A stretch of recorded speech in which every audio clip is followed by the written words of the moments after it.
दिल्ली शराब नीति केस में ईडी की कार्रवाई जारी है। इस बीच पीएमएलए कोर्ट ने मुख्यमंत्री अरविंद केजरीवाल को 6 दिन यानी 28 मार्च तक ईडी की रिमांड पर भेज दिया है। अरविंद केजरीवाल को जांच एजेंसी ने 21 मार्च को शराब घोटाले के मामले में गिरफ्तार किया था। इसके बाद 22 मार्च को दिल्ली के मुख्यमंत्री को अदालत में पेश करके 10 दिन की रिमांड मांगी गई थी।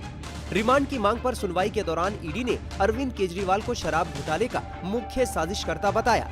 एडिशनल सॉलिसिटर जनरल ने कहा कि नई आबकारी नीति मामले में केजरीवाल मुख्य साजिश में शामिल रहे हैं। ईडी ने कहा कि आबकारी नीति में फायदा लेने के बदले रिश्वत मांगी गई और ऐसा न करने पर नियम बदलने की बात कही गई। Additional solicitor general SV Raju ने कहा कि 100 करोड़ की रिश्वत देकर दक्षिण लॉबी को करीब 552 से 600 करोड़ का फायदा हुआ।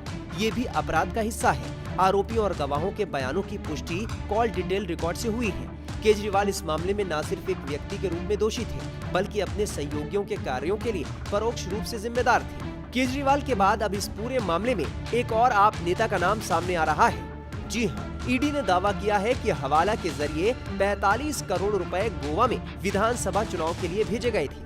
गोवा चुनाव के दौरान आपकी चुनाव प्रचार संबंधी गतिविधियों में शामिल विभिन्न लोगों के बयान भी दर्ज किए गए हैं। ईडी ने कहा है कि चुनाव अभियान से संबंधित इन व्यक्तियों और गतिविधियों का प्रबंधन आपके पूर्व संचार प्रभारी विजय नायर और आप विधायक दुर्गेश पाठक की ओर से किया गया था।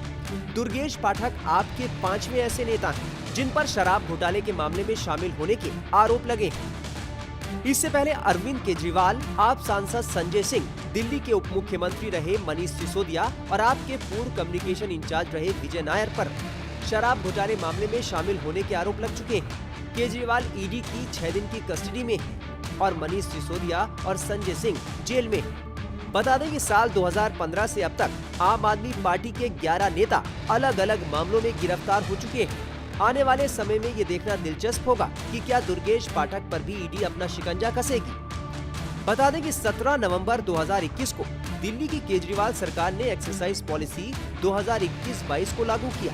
नई पॉलिसी के तहत शराब कारोबार से सरकार बाहर आ गई और पूरी दुकानें निजी हाथों में चली गई। दिल्ली सरकार का दावा था कि नई शराब नीति से माफिया राज खत्म होगा और सरकार के रेवेन्यू में बढ़ोतरी होगी। हालांकि ये नीति शुरू से ही विवादों में रही और जब बवाल ज्यादा बढ़ गया तो 28 जुलाई 2022 को सरकार ने इसे रद्द कर दिया था।